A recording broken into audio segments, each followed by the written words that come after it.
Hello, I'm Philip Stoughton. I'm here at Electronica 2014 in Munich, and I'm joined by Arthur Tan from IMI. Arthur, good to see you again. Thanks for stopping by. Thank you, Phil. It's always a pleasure to be here. Good. Start by giving me a little bit of an update on where we are. I probably interviewed last time 2 years ago at this show. What's happened in those 2 years? What's going on in terms of scale, size, that kind of thing? 2 years ago, I think what has happened is where the market is just recovering from the financial downturn. So it's really been quite a struggle because we really didn't know what was the light at the end of the tunnel. And then during that period, we were quite aggressive in the fact that in spite of the downturn, we went ahead and accommodated an acquisition at that point, giving us a footprint in Europe, Bulgaria and Czech Republic, as well as in Mexico for North America. Okay. So what I can say now, 2 years into it and back 2014, is that those have actually paid very well as far as dividends goes to the company. Have organically grew on all fronts. And we're pleasantly surprised that the recovery this year has outperformed what we anticipated would be a good year. So we've grown faster than the industry at 11%. And as far as net income goes, the profitability of the company has grew fivefold. Good, excellent. So moving in the right direction. And with those additionals, it feels much more like a global footprint, a global business. Is that reflected in your customer base? Is your customer base more global now? It is. And the thing that's kind of different as far as what people would normally associate a global company, 50% of our total business is actually driven by European customers. Right. So, which was kind of off because everybody thinks that Europe itself is not doing well as an economy. And is the least outsourced. And the least outsourced. But what we're finding out is the European customers, the brand itself is very strong globally. And the emerging market, the European brands are actually more well entrenched in acceptance than the U.S. products. Right. And so that has driven a lot of our revenue this year. So 50% is actually European, followed by U.S. and then Japan. Okay, so manufacturing in Asia, manufacturing in Central America, and manufacturing in Eastern Europe, what I would consider to be low-cost hotspots, good places to manufacture. Right. When you're pricing, are you pricing differently for those, or are you offering a global price? And how do they differ in terms of their internal cost? Well, the pricing is driven primarily by what we consider as total cost of ownership for that particular product. Depending on where the supply chain is actually geared towards for the product. Either we're building a component, a subsystem, a full product. So where the next step would be and how that's integrated into the total cost of that particular product line, I think drives where the product is going to be built. So needless to say, majority of the products we built are actually consumed in the region where they are. Then you take advantage of logistics and the tax issues, both for duties and freight. Okay. So, but outside of that, we do have products that actually are built in certain locations and it's still shipped across the world. Yeah. And those are products where there's a requirement for a specialized skill. For a special type of intellectual property protection and control. And so those are customer driven. And we work with these customers for being able to develop that. What has evolved over the years, I would say that very good for us is that our tier one customers has now seen us as a global partner rather than a regional partner.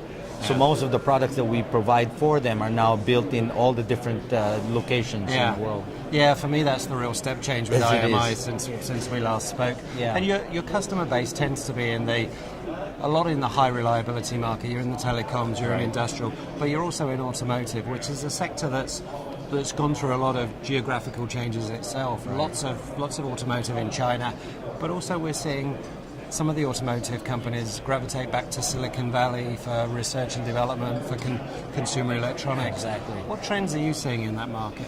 Well, I see the trend that as the automotive vehicle itself is transitioning from a purely mechanical device to now becoming more electronic as a product. Well, so then the requirement for electronic-based manufacturer understanding automotive becomes more important rather than just being able to build a car, but you have to be able to build and understand the technology that goes into the car. And we see that as a very good opportunity for IMI, because our electronics, automotive electronics, is now evolving from just purely the subcomponents that drive it to the full systems that actually drive the car. Everybody that we talk to, and it seems to be the resounding theme of the different things that we see around here in electronica, is what everybody envisions as the driverless technology, the driverless car. Yeah. The driverless car itself is just a piece of what we would consider on a larger scale smart city. Yeah. Where intelligent vehicle highway systems is integrated into the smart city, energy and all of these, and the big data for analytics on how you're going to manage the traffic and all of this.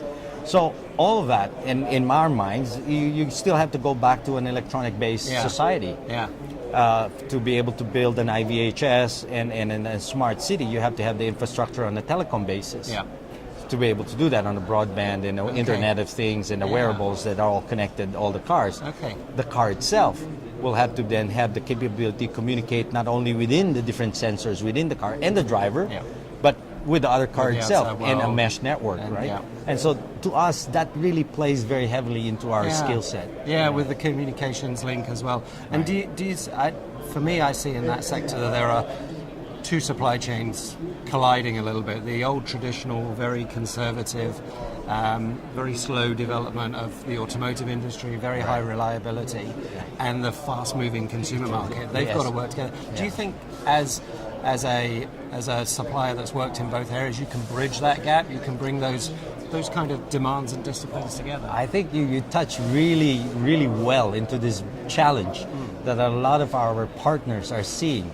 Because as an example, one of the major products that we've co-developed with our partners is what we call the vision system for the car.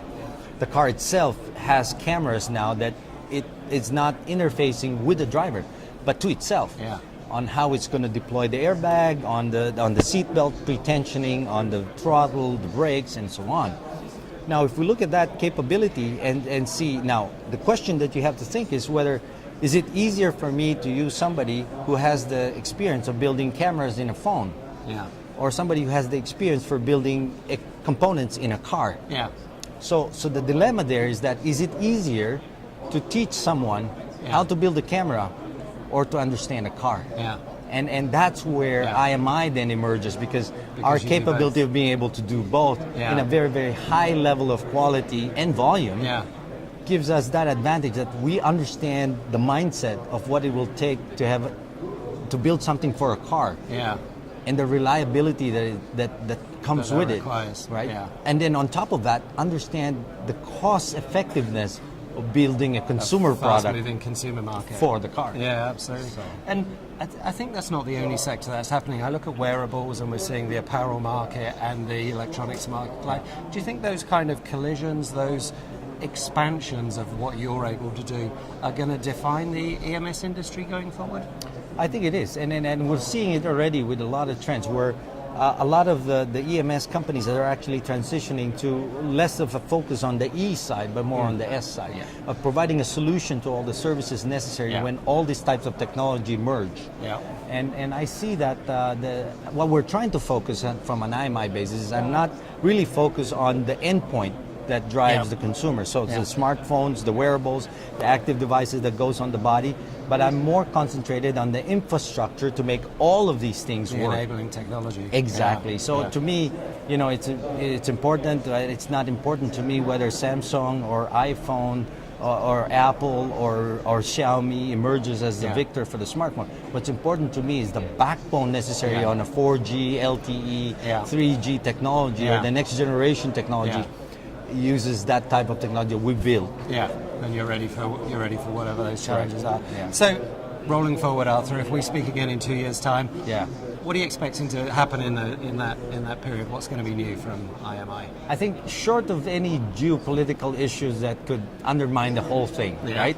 So that all bets are off at that point. But if everything just continues on the status quo, which is on a managed growth right now, I'm very positive to where IMI will be. Yeah. Our goal of becoming a $1 billion revenue company is on track. Yeah. We're very, very close to that this year, and I'm sure in 2 years' time when we meet each other, hopefully we'll be there. We'll be there.